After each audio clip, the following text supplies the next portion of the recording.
मला सोडेन म्हणून एक छोटीशी मदत समजा हवं तर. पण का माझी मदत करण्यासाठी एवढे उतावळे का होताय? माहित नाही पण तुमची मदत मला सारखी करावीशी वाटते. म्हणूनच तर त्या दिवशी चैन सुद्धा. चेन? कोणती चेन? मी चैन थोडी म्हटलं. हो ना, तेच म्हणाला तुम्ही. ते माझ्याकडून चुकून झालं. मी असं काहीच म्हटलं नाही ना. ऐका, कॅब मधून जाणार तर उगाच पैसे फुकट जाणार. पैसे का वाया घालवताय? चला ना, मी तुम्हाला सोडतो सेफली. अहो मी काय बोलतो तिकडे तरी लक्ष द्या. जर तुम्ही माझ्या बाईकवर बसून माझ्यासोबत आलात ना तर माझ्या हृदयावरचं ओझं. अहो तुम्ही शांत राहा जरा. परत सुरू करू नका. आता काय मी तुमच्या सोबत यायचंय एवढंच ना? बरं. सांभाळून बसा.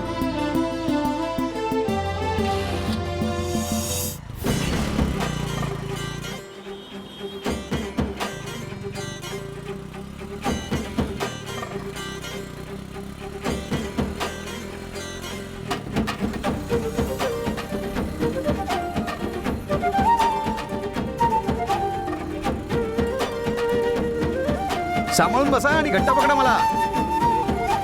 हो ना, तुम्ही तर एरोप्लेन उडवताय जो मी सीट बेल्ट बांधून बसेन. हे बघा, माझ्या गाडीबद्दल असं काही बोलू नका. ही माझी लकी बाईक आहे.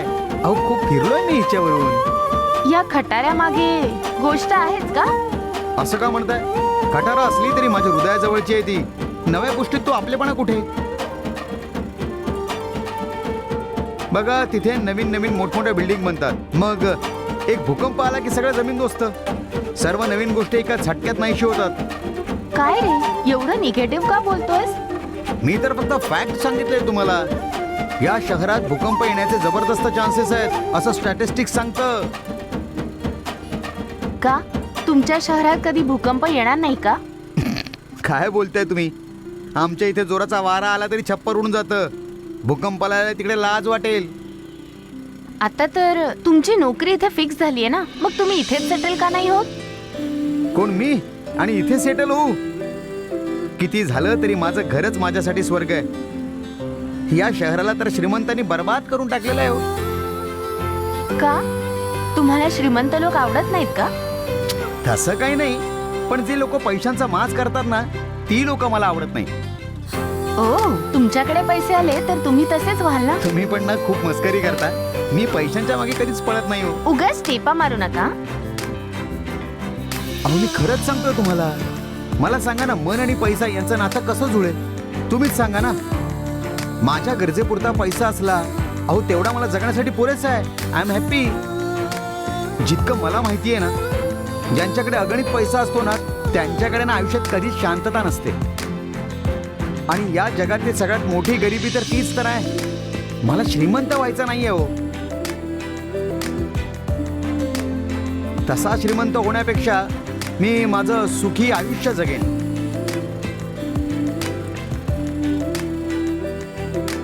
काय झालं? मी कधीपासून एकटाच बडबडतोय, तुम्ही काही बोलतच नाही आहात. हा, इथेच थांबा. हो हो, तुम्ही रोज इकडून येता का? हो, हा तर खूप सामान्य एरिया वाटतोय. मी पण एक सामान्य मुलगीच आहे. पण तुमची नोकरी सामान्य नाही आहे ना, तेच तर महत्वाचं आहे. ठीक आहे, हे घ्या 300 आहे. पैसे का देताय? मी कॅबने आले असते तरी एवढेच झाले तुम्ही असते. कॅबने आला असतात तर ना तुम्ही माझ्यासोबत बाईकने आलात. Okay, thanks. तुम्ही फक्त 100 रुपये द्या. हा, मला बाईक मध्ये पेट्रोल भरायला कामी येतील. 100 रुपये द्या फक्त. एवढा काय विचार करताय? आता बघा, हा आयुष्यात तसे पैसे नकोच आहेत, पण पैसे लोकांना हवेच आहेत. हे सत्य जेव्हा कळेल ना तेव्हा लोक कुठेतरी सुधारतील. बस बस गुरुजी, प्रवचन बंद करा. या आता. माझ्यासारखा आधी तुम्हाला कोणीच भेटला नसेल ना. शपथ सांगते नाही भेटला. भेटणार तरी कसा? युनिक पीस आहे ना मी. कारण माझी जन्मरासच वेगळी आहे. चला भेटूया. बाय.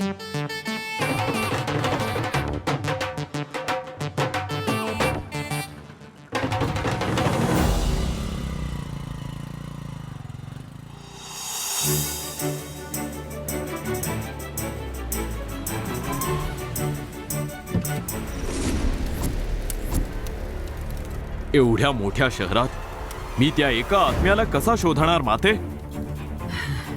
राशी आणि नक्षत्राच्या बळावर शोधलं तर त्यात खूप वेळ जाईल. यामुळेच तर आमच्याकडे ज्या शक्ती आहेत त्यासोबतच एक विशेष यंत्र आम्ही तुम्हाला देणार आहोत. जिगरबा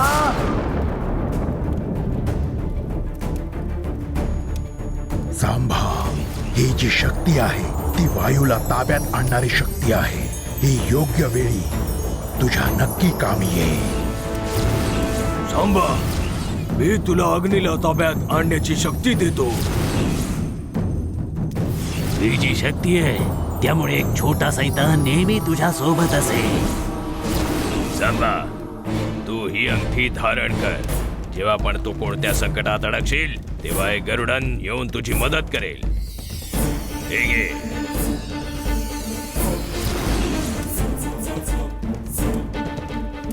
जेव्हा तू त्या शस्त्राच्या शोधात जाशील तेव्हा त्या दैवी शक्ती तुला नक्की थांबवतील. त्यांचा सामना करण्यासाठी अघोरी ज्ञान शक्ती मी तुला प्रदान करतो. सांभा, आत्म्याच्या शोधात जाण्याच्या तुझ्या या यात्रेत जर तुझ्यावर काही अडचण आली तर ज्ञानदृष्टीच्या माध्यमाने तू माझ्याशी संपर्क साध. त्यासाठी मी एक विशेष शक्ती प्रदान करते.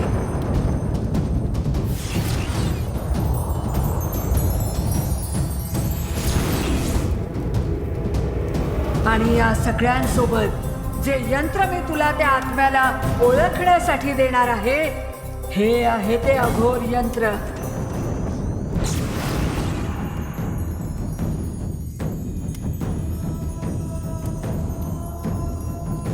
हे तुझ्या सोबत घेऊन जा. तू आत्म्याजवळ गेलास की लगेच या यंत्राचे काटे फिरू लागतील. या यंत्रामुळेच तू त्या आत्म्याला ओळखू शकतोस. काटे फिरले की तू समजून जा हाच आत्मा तुला घेऊन यायचा आहे. हे घे.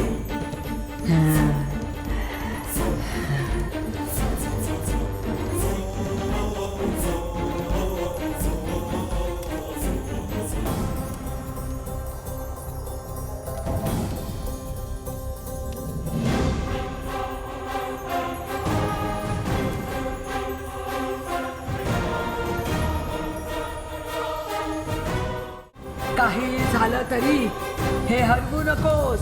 जर तू हे हरवलंस तर त्या आत्म्याला ओळखणं अगदीच अशक्य होऊन जाईल. आपल्याकडे वेळही कमी आहे, हे तू लक्षात ठेव.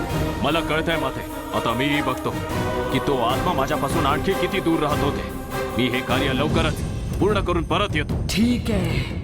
शैतानी राज्य बनवणं आता तुझी जबाबदारी आहे. मी ती नक्की पार पाडेन. त्यासाठी मी काहीही करायला तयार आहे. काशीमध्ये कोणती दैवी शक्ती मला थांबवते ते मीही बघतो.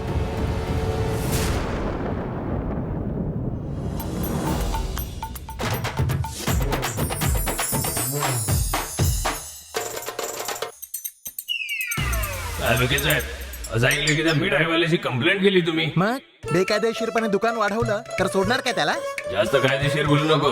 फुकटची मिठाई खाण्यासाठी हे सगळं केलं ना. अच्छा, समजलं का तुला? बघतो काय असा, हे सगळं माझ्याकडे नाही चालणार. माझंही दुकान बेकायदेशीर नाहीये, त्यामुळे तू कंप्लेंट नाही करू शकत. मग मी तुझी दुसरी कंप्लेंट करेन.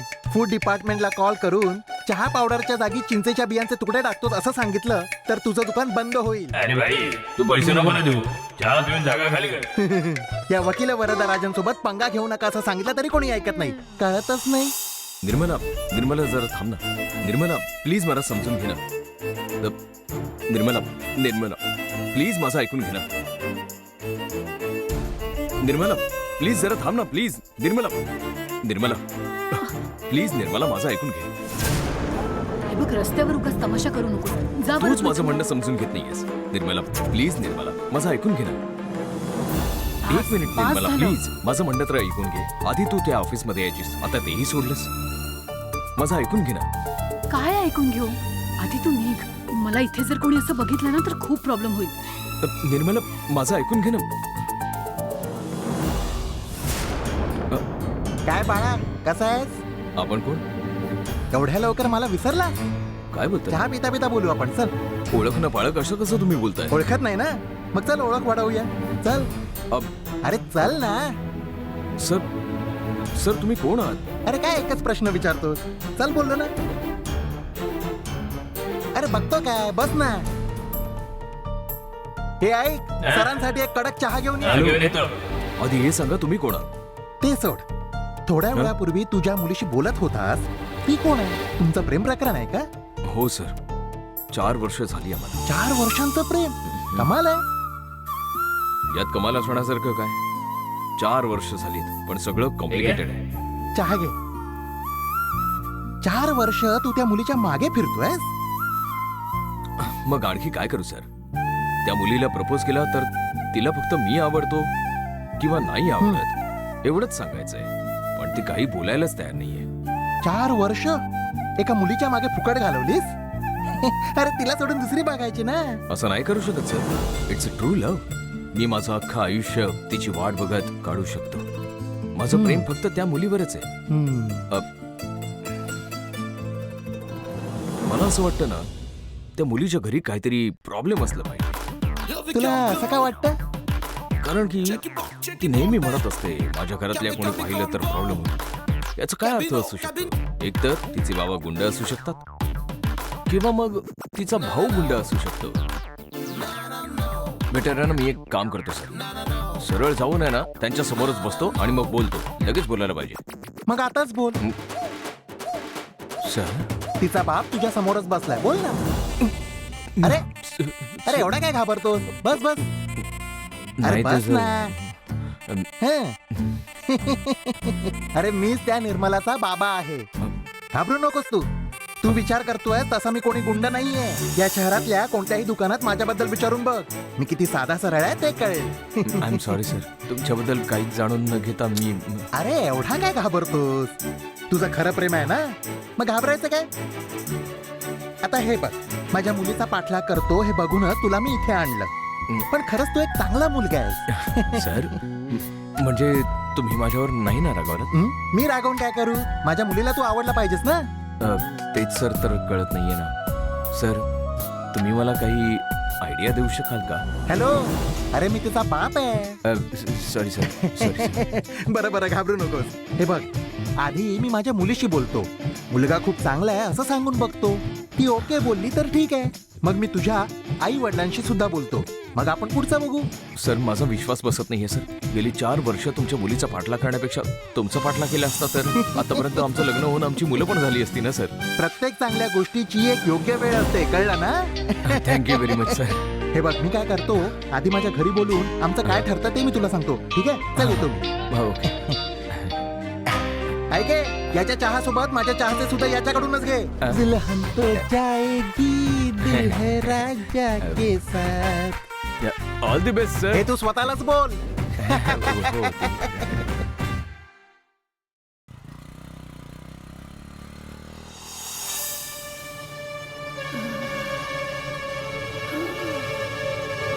आजी आजी, अरे आजी उठा. आजी आजी काय झालं तुम्हाला? आजी उठा. तनु उचला उचला. आजी आजी काय झालं तुम्हाला? आजी आजी उठा ना. काय झालं? अरे कोणाकडे पाणी आहे का? नाहीये. एक मिनिट, जरा आजीला पकडा. आजी हो आजी. बोल पुरुषोत्तम, ते आर्किटेक्ट आलेत का? मी 10 मिनिटात पोहोचतो तिकडे. Okay sir. आजी आजी अरे आजी. ड्रायव्हर काय सर. झालंय? माहित नाही सर, ट्रॅफिक जाम आहे सर. काय झालंय बघून ये जा ना. हो बघतो सर. मला लवकर साईटवर पोहोचायचंय. अच्छा पुरुषोत्तम. बोला सर. आजी काही होणार नाही हा, तुम्हाला काही होणार नाही. तुम्हाला आता बरं वाटतंय का आजी? हा बरं वाटतंय का? हा तुम्हाला आता बरं वाटतंय ना? हे घ्या पाणी घ्या.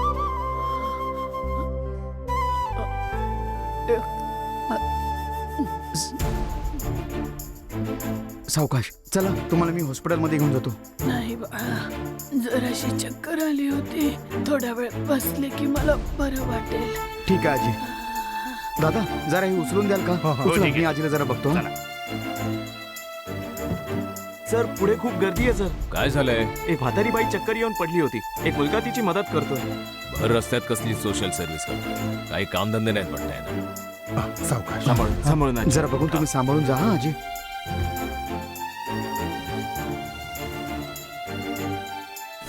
धन्यवाद हा, तुम्ही सगळे मदतीला आलात. धन्यवाद. या लोकांना काही कामधंदा नसतो. सोशल सर्व्हिसच्या नावाखाली सीन क्रिएट करतात. हे घ्या. दे दे.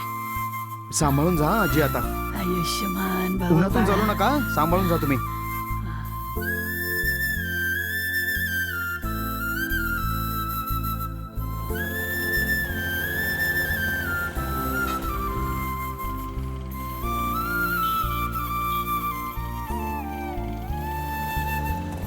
ड्रायव्हर 1 मिनिट गाडी थांबव. हॅलो, 1 मिनिट ऐक जरा. काय रे, अक्कल नाही का तुला? गाडी अशी भरस्त्यात सोडून जातात? नाही सर, एक आजी चक्कर येऊन पडली होती, त्यांच्या मदतीसाठी गेलो होतो. मग काय ट्रॅफिक जाम करशील काय? सगळ्यांना किती काम असतात माहिती आहेत का, इडियट? काय म्हणला, इडियट? 1 मिनिट थांबा. सुटा बुटात कारमध्ये बसलात म्हणून काही बोलणार का? मी असं काय चुकीचं काम केलं ज्यामुळे तुम्ही मला असं बोलताय? काय सारखं काम काम करत बसलाय? वेळेला काम महत्वाचं आहे की एखाद्याचा जीव महत्वाचा आहे याचं उत्तर द्या ना सर. मला इडियट नका बोलू तुम्ही. 1 मिनिट उशीर काय झाला तर आभाळ कोसळलं का? वेळेची किंमत मूर्खाकडे नसते, कळलं का तुला? तसंच ज्याला एखाद्याच्या जीवाची किंमत नसते तो माझ्यापेक्षा मोठा मूर्ख आहे हे देखील लक्षात ठेवा. काय म्हणालास तू? मी योग्य तेच बोललो. माझ्यामुळे हार्डली 2 मिनिटं उशीर झाला असेल. या 2 मिनिटात तुमचं 10 करोडचं नुकसान होणार आहे का? आता मी पण माझी बाईक बंद करायला विसरलो. माझ्या पण पेट्रोलचं नुकसानच झालं ना. पण मी काय बोलतोय का? हे तर सोडा, किती जण ट्रॅफिकमध्ये अडकले होते. तुम्हाला सोडून बाकी कोणाला त्रास झाला नाही, कारण ते सगळे मूर्ख नाही आहेत ना. सगळेचे सगळे हुशार होते. तुमच्याकडे फक्त चमकती गाडी आहे आणि पैशांचा माज आहे. ए, तुला माहित नाही तू कोणाशी बोलतोयस? सगळं माहिती आहे सर मला.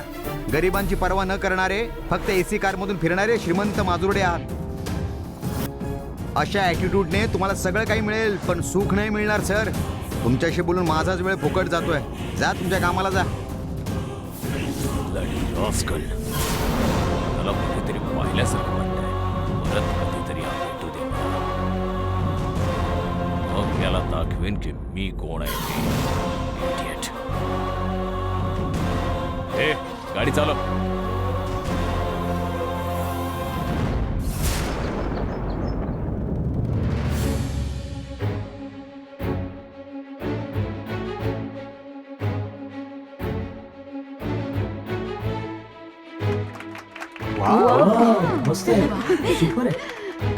सुपर आहे ना? खूपच छान झालाय अनामिका. Smart work. खरंच आपल्या बॉसने जर पाहिलं तर खूप खुश होतील. म्हणजे अमेरिकन प्रोजेक्ट आपल्याच कंपनीला मिळणार आहे का? वेट वेट वेट, काय अनामिका? प्रोजेक्ट चांगला झाला ही चांगली गोष्ट आहे, पण आपणच आपलं कौतुक करणं थोडं जास्तच झालं. अरे आपणच तर अॅनिमेटर्स आहोत, आपल्याला कळणार नाही का चांगलं बनलंय की नाही? आपण ॲनिमेटर्स आहोतच, पण आपल्याला बघणारा हा सामान्य मनुष्य आहे ना. त्यामुळे ज्यांना ॲनिमेशन बद्दल काहीच नॉलेज नाहीये ते लोक बघून सांगतील हे कसं झालंय ते. हो ना, अनामिका एकदम करेक्ट बोलते. ओके, मग आपल्याच कंपनीतल्या कोणाला तरी व्हिडिओ दाखवूया आणि रिव्ह्यू घेऊया. त्यांचं काय ओपिनियन आहे ते सुद्धा आपण बघू. ठीक आहे, पण आपण बोलवायचं कोणाला? एक मिनिट, मी एकाला घेऊन येते. कुणाला आणायला गेली? मला माहित नाही. मिस्टर नंदकुमार, जीएमनी रेकमेंड केलं म्हणून तुम्हाला अकाउंट डिपार्टमेंट मध्ये कामाला ठेवलं, पण तुमचं कामात लक्ष दिसत नाही. हे काय ॲनिमेटरला जर तुम्ही अकाउंट मध्ये बसवलं तर तसं लक्ष कसं काय लागेल बोलला? सांगा ना. काही नाही सर, विलाप करत होतो मी. बडबड करू नकोस, काम कर. कंपनीतल्या सगळ्या कर्मचाऱ्यांच्या सॅलरी अकाउंटची टॅली कर, तरच तुला सॅलरी मिळेल, कळलं? नुसता मान डोलवतो. तुझ्या वयाचा असताना जेव्हा मी कामाला लागलो तेव्हा 17 कंपनींचा अकाउंट एकत्र हँडल करायचो. काय जमाना होता तो. पण आता काय बोलावं? ऐका ना, एक महत्वाचं काम आहे, माझ्यासोबत चला. मला त्यापेक्षाही महत्वाचं काम आहे. तुम्ही जा आता. अरे चला म्हणते ना. जरा समजून घ्या हो. सकाळपासून ओरडाच खातोय मी. आता बघितलात ना, ते सिनियर आले आणि कसे मला ओरडून गेले. हॅलो, माझा प्रोजेक्ट ओके झाला तरच कंपनीचा प्रॉफिट होईल. टॅली वगैरे नंतर करत बसा. आता चला. प्लीज जरा मला समजून घ्या ना. खूप जास्त भाव खाऊ नका. चला उठा, सांगते ते ऐका. अहो माझं चला ऐका ना. तरी.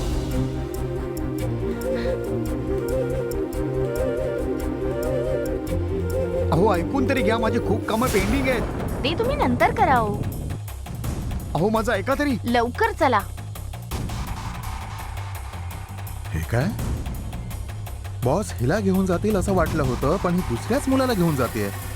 हे दोघं कुठे जात आहेत हे पाहायला. काय करताय काय तुम्ही? सांगते चला कम. गाईज, अकाउंट्स मध्ये काम करणारे हे नंदाच आपला प्रोजेक्ट बघून आपल्याला फीडबॅक देतील. अकाउंटंट ही अगदी करेक्ट चॉईस आहे, ज्याला अॅनिमेशन बद्दल काहीच माहित नाही. हॅलो, कोणाला माहिती नंदा, नाहीये? आता तुम्हाला हा डेमो व्हिडिओ पाहून आम्हाला फ्रीली ओपिनियन द्यायचंय आणि म्हणूनच मी तुम्हाला इथे आणले. ठीक आहे ना? हम्म.